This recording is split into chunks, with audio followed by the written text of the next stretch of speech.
விடுதலை சிறுத்தைகளும் முன்கூட்டியே கலந்து பேசினோம். மக்கள் நல கூட்டணி உருவான காலத்திலிருந்து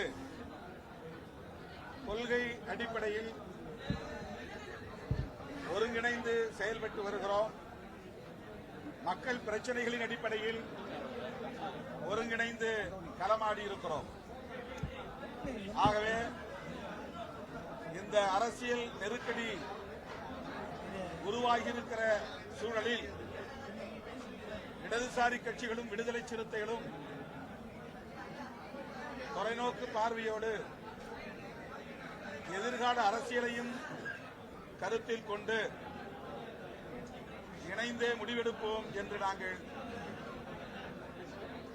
கலந்து பேசி அதன் அடிப்படையில் அறிவிப்பு செய்திருந்தோம். இடதுசாரி கட்சிகள், இந்திய கம்யூனிஸ்ட் கட்சி மற்றும் மார்க்சிஸ்ட் கம்யூனிஸ்ட் கட்சி ஆகிய இரு கட்சிகளும்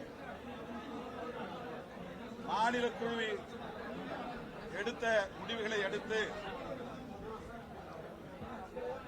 அந்த முடிவை ஒட்டி விடுதலை சிறுத்தைகளின் உயர்நிலை குழுவில் கலந்தாய்வு செய்து அவர்களின் ஒப்புதலோடு முடிவை அறிவிப்பதென்றும் திட்டமிட்டிருந்தோம். அதன்படி நேற்று 8ஆம் தேதி மார்க்சிஸ்ட் கம்யூனிஸ்ட் கட்சியும் இந்திய கம்யூனிஸ்ட் கட்சியும்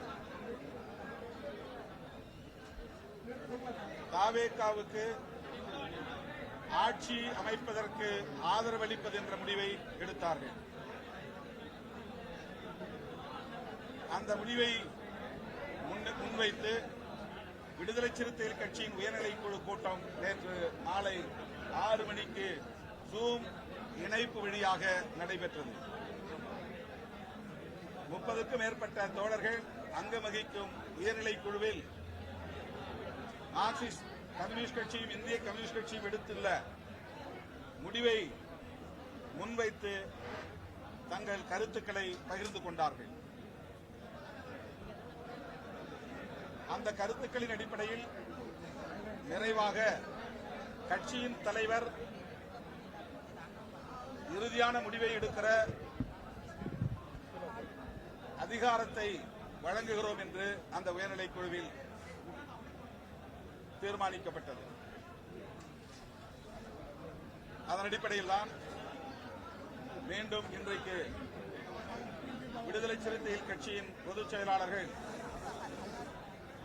சட்டமன்ற உறுப்பினர் தோழர் சிந்தனை செல்வன், நாடாளுமன்ற உறுப்பினர் தோழர் ரவிக்குமார் ஆகியோரோடு நான் கலந்தாய்வு செய்து ஒரு முடிவை எடுத்தோம். அதன் அடிப்படையில் தாவேகாவுக்கு ஆதரவு கடிதத்தை வழங்கியிருக்கிறோம். தமிழ்நாட்டில் இந்த அரசியல் நெருக்கடியை பயன்படுத்தி குடியரசுத் தலைவர் ஆட்சி நடைமுறைக்கு வந்துவிடக் கூடாது, அதை தடுக்க வேண்டும் என்கிற அடிப்படையிலும் 108 இடங்களில் வெற்றி பெற்றும் ஆட்சி அமைக்க முடியாமல் ஒரு சிக்கலில் தாவேகா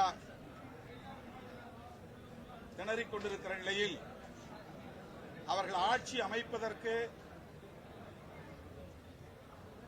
விடுதலை சிறுத்தைகள் ஆதரவளிக்க வேண்டும் என்கிற அடிப்படையிலும் இந்த ஆதரவு நிலைப்பாட்டை நாங்கள் எடுத்திருக்கிறோம். அதாவது 2 காரணங்கள். தாவேகா தலைவர் விஜய் ஆட்சி அமைப்பதற்கு விடுதலை சிறுத்தைகளின் நிலைப்பாடு தடையாக இருந்துவிடக் கூடாது என்பதும், குடியரசுத் தலைவர் ஆட்சி முறை நடைமுறைக்கு வந்துவிடக் கூடாது என்பதும் நாங்கள் விவாதத்தின் முடிவில் எடுக்கப்பட்ட நிலைப்பாடாகும். இடதுசாரி கட்சிகளின் நிலைப்பாட்டை ஒட்டி நாங்கள் எங்கள் நிலைப்பாட்டையும் எடுப்போம் என்று ஏற்கனவே நான் அறிவித்திருந்தேன். அதன் அடிப்படையில் விடுதலை சிறுத்தைகள் கட்சியும் ஆட்சி அமைப்பதற்கு மட்டும் எங்கள் ஆதரவை நல்கியிருக்கிறோம். வேறு எந்த நிபந்தனையும் இல்லை. வெளியிலிருந்து எங்கள் ஆதரவை நல்குகிறோம். அவ்வளவுதான்.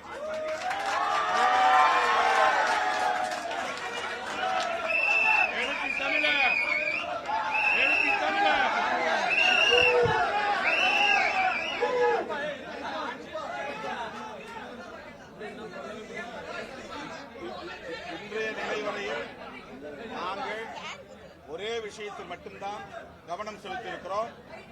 எங்களால் விஜய் ஆட்சி அமைக்க முடியாமல் போனது என்கிற நிலை ஏற்பட்டுவிடக் கூடாது.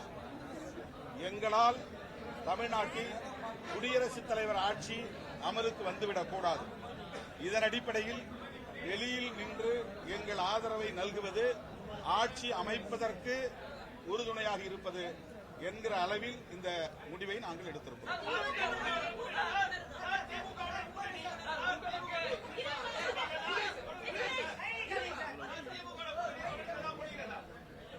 நாங்கள் திமுக தலைமையிலான மதசார்பற்ற முற்போக்கு கூட்டணியில் தான் இருக்கிறோம். ஆனால் அரசியல் நெருக்கடியான இந்த சூழலில் ஒரு முடிவை எடுப்பதற்கு ஒரு அரசியல் கட்சி என்கிற முறையில் எங்களுக்கான சுதந்திரத்தை பயன்படுத்தி இந்த நிலைப்பாட்டை நாங்கள் எடுத்திருக்கிறோம். இது எந்த வகையிலும் எங்கள் உறவை பாதிக்கும் என்று நாங்கள் நம்பவில்லை. இந்த நிலைப்பாடு திரு விஜய் அவர்கள் ஆட்சி அமைப்பதற்கு உறுதுணையாக இருப்பது, குடியரசுத் தலைவர் ஆட்சி முறை வராமல் தடுப்பது, அவ்வளவுதான்.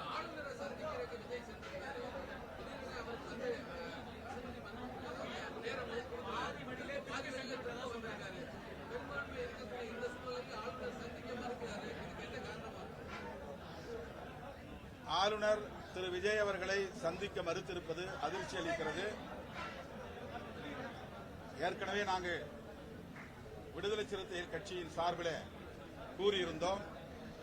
மக்கள் அவருக்கு கூடுதலான இடங்களை தந்து தனிப்பெரும் கட்சி என்ற அங்கீகாரத்தை தந்திருக்கிறார்கள். அவர்களுக்கு ஆட்சி அமைப்பதற்கு அனுமதி அளிக்க வேண்டும் என்ற கருத்தை ஏற்கனவே சொல்லியிருந்தோம். போதிய எண்ணிக்கை இல்லை என்று சொன்னார்கள். அந்த போதிய எண்ணிக்கைக்காகத்தான் இடதுசாரிகளோடு விடுதலை சிறுத்தைகளும் ஆதரவை நல்கியிருக்கிறோம். மாண்புமிகு ஆளுநர் அவர்கள் ஜனநாயகத்தை காப்பாற்ற வேண்டும். குதிரை பேரம் நடப்பதற்கு இடம் கொடுக்கக்கூடாது. அதற்கான சூழலை உருவாக்கக்கூடாது. அரசமைப்பு சட்டத்தை பாதுகாக்க வேண்டும். ஜனநாயகத்தை பாதுகாக்க வேண்டும்.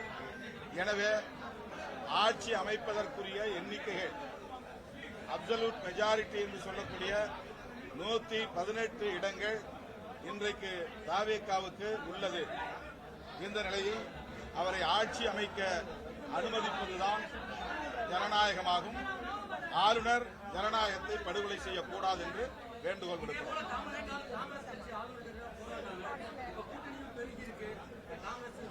அடுத்து ஆளுநரை சந்தித்த பிறகு திரு விஜய் அவர்கள் கட்சியின் தலைமையகத்திற்கு வருவதாக சொன்னார்.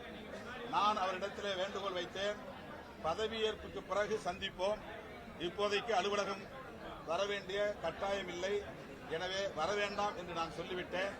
ஊடகங்கள் இங்கே காத்திருக்க வேண்டாம், கலைந்து செல்லலாம். தோழர் வீரபாண்டியன், தோழர் சண்முகம் 2 பேரையும் இங்கு வருவதாக இருந்தது. தோழர் சண்முகம் ஆளுநர் மாளிகைக்கு சென்றிருக்கிறார். வழிநெடுக போக்குவரத்து நெரிசல், அவர் வந்து சேர காலதாமதமாகலாம். தோழர் வீரபாண்டியன் எங்களோடு இருக்கிறார், அவர் சில வார்த்தைகளை சொல்வார்.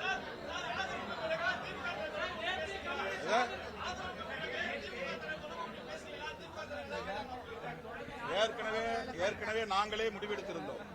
இடதுசாரிகளும் விடுதலை சிறுத்தைகளும் எந்த முடிவை எடுத்தாலும் அந்த முடிவை திமுக தலைமைக்கு அறிவித்து அதன் பிறகு நாம் இதை வெளிப்படுத்துவோம் என்று கூறியிருந்தோம். அதன்படி திராவிட முன்னேற்ற கழகத்தின் தலைவர் தளபதி ஸ்டாலின் அவர்களுக்கு இந்த தகவலை நாங்கள் முறைப்படி சொல்லியிருக்கிறோம். நாங்கள் இந்த முடிவை எடுக்கிறோம் என்று சொன்னதற்கு அது உங்கள் கட்சிக்கான சுதந்திரம், நீங்கள் அப்படி முடிவெடுப்பதா இருந்தால் வாழ்த்துக்கள் என்று எங்களுடைய நிலைப்பாட்டுக்கு அவர் ஓகே சொல்லியிருக்கிறார்.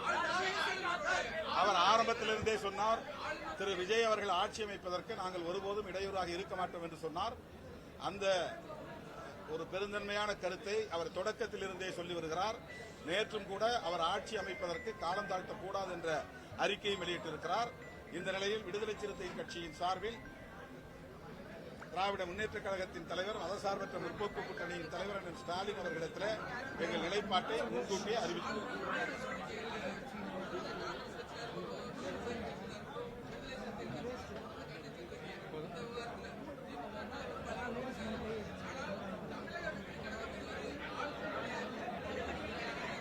அது அவருக்கு தான் நீங்க கேட்கணும். அது அவர்கிட்ட கேளுங்க. தோழர் வீரபாண்டியன் உங்களிடையே பேசுவார். தமிழக ஆளுநர் அரசியல் சாசன விழுமியங்களை மதித்து நடக்க வேண்டும். மக்கள் தீர்ப்புக்கு மதிப்பளிக்க வேண்டும். தமிழக வெற்றி கழகத்தின் தலைவரை அலகழிப்பது ஒரு கட்சியின் தலைவரை அலகழிப்பதல்ல. நமது முன்னோர்கள் நமக்கு வகுத்தளித்திருக்கிற அரசியல் சாசனத்தை, நாடாளுமன்ற முறைமைகளை அலைகழிப்பது. எனவே இதை ஆளுநர் உணராவிட்டால் மக்களின் கொந்தளிப்புகளை அவர் உணர வேண்டிய காலச்சூழல் ஏற்படும். எனவே சட்டத்தின்படி அவர் நடந்து கொள்ள வேண்டும் என்று இந்திய கம்யூனிஸ்ட் கட்சியின் சார்பிலும் எங்கள் தோழமை கட்சிகளின் சார்பிலும் கேட்டுக்கொள்கிறோம். வணக்கம்.